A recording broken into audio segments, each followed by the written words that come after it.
One of the great secrets in life to becoming successful, whether it's in a business, whether it's working with someone or for someone or in your own personal life, and I learned this selling encyclopedias door to door in my early 20s, is be prepared in life for a lot of rejection. Because if you're prepared for a lot of rejection, it comes, you don't get turned off, you don't get disappointed, like, well, I'm not gonna do this anymore, no one thinks it's a good idea. But you have to believe that what you're doing is good, it's gonna benefit somebody, and you learn as you go.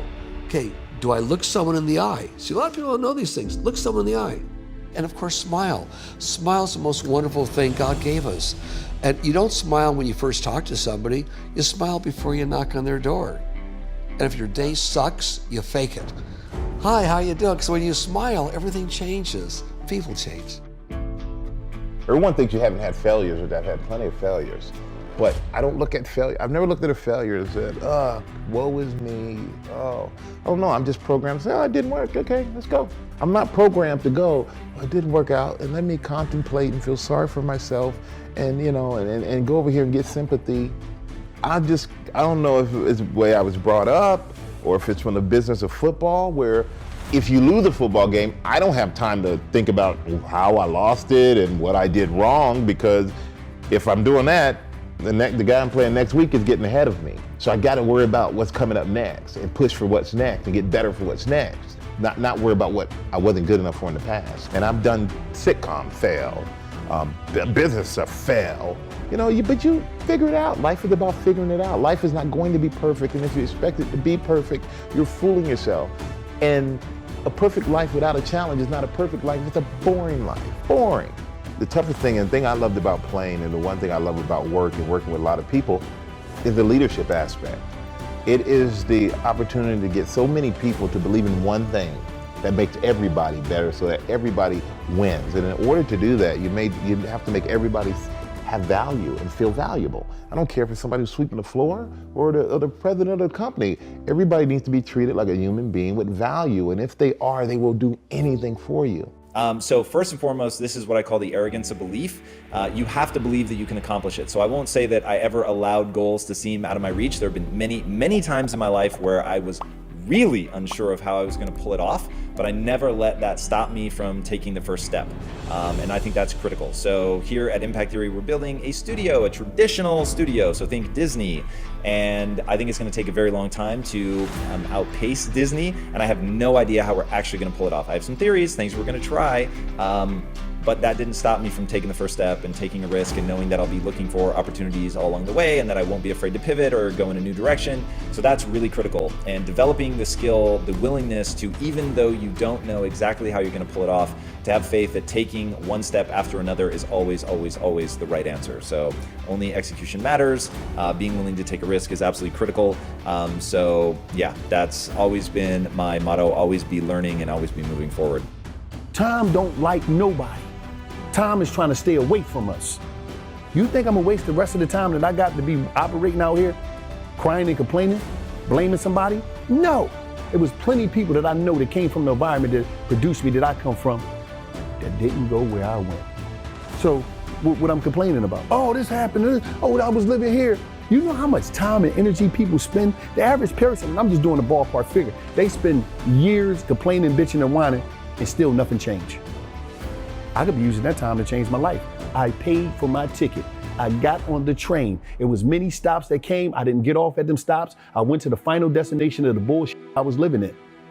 So I had to, I went through the process of that dumb shit. I grew up, I evolved from that. Now it's time to live. Now it's time to just be out here on a journey through life, experiencing new things, new ideas, exposure. And that's what I realized. A lot of us don't expose ourselves to new things, new ideas. We're not open to change. And so I'm like, okay, damn, that's different. Let me try that. See, a lot of times people put living as just one big thing. It's not no one big thing. It's things, it's days. We go from prison to closing multi-million-dollar deals and speaking all over come on, man. Because I wasn't gonna be a victim of self.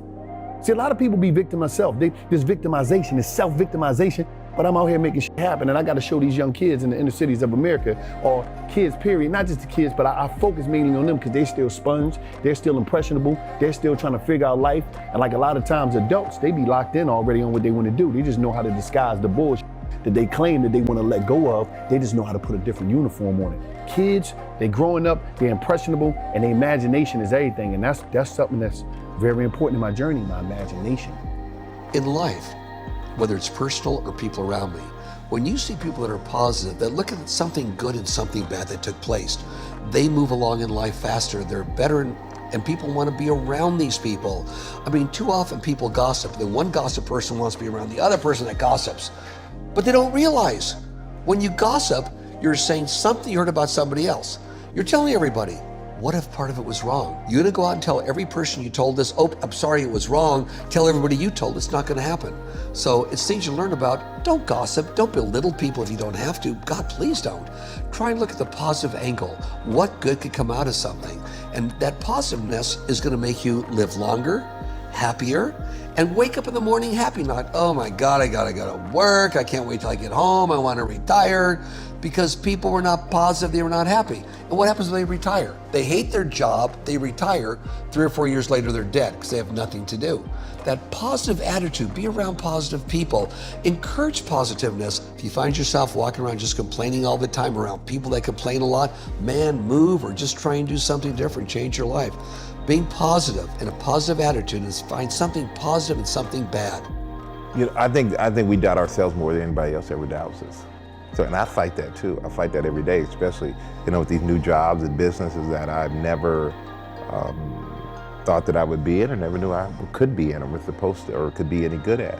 And I think the routines that I have, my routines are very simple. I find out what the job is and I bust my ass to get it done. And it's not, half the stuff is not that complicated. For GMA, I understand that I need to read. I need to read a lot. I need to know what I'm talking about before I open my mouth. When football was over, I kind of, you know, I know what I did, but I don't pay attention. I have a Super Bowl ring, and I pull it out if somebody asks me to see it, but other than that, I forget I have it. I know I got it, but I forget physically the ring. I know I won that game. And it's just weird. I don't hang on to stuff like that.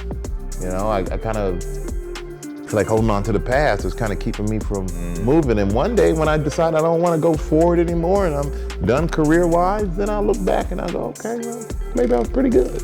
I really encourage people, get great at something, like get really good. Focus on being amazing, focus on being extraordinary, outperforming everybody else, having something that nobody else can match. Like that is so important. We've all really been trained to want things immediately, and that's why I think the people that are willing to go head down and do the work are still gonna be the ones that win, because there's the getting to the physics of the problem. The physics of the problem is the human condition, and the only way to get people's attention is to wow them, to solve a problem for them, to excite them, to entertain them, whatever. But that only happens when it's actually good. It's actually impressive. It captures their imagination. It captures their attention. It draws them into your universe. So that is just super, super critical. So the people that go heads down, do the work to create an amazing product are going to win. The second part of that is that you really have to leverage building a community. Community is everything, because they're going to be the ones that help you spread that word. So building a community, evangelizing them, making them love your product, helping them understand what it means to use your product and what they represent to the world when they're using your product, that is just really, really important. So those are the two things: an amazing product and building a community around it. Think about this. Everybody got people that's interested into their thing, whatever you're into. So you try to copy and paste, you will see somebody and say, oh, I'm gonna do that. No, just because they wanted that, that don't mean you're gonna do that. You can't copy and paste, you know what I mean? You gotta figure your life out, because whatever you're doing is gonna be some people that's gonna, it's an audience out there for everything, I'm realizing. So you gotta just stay focused, don't be looking at nobody else too much. You got idea killers out here. And sometimes the idea killers and the dream killers be yourself. There don't be nobody else. See, nobody can make you do something.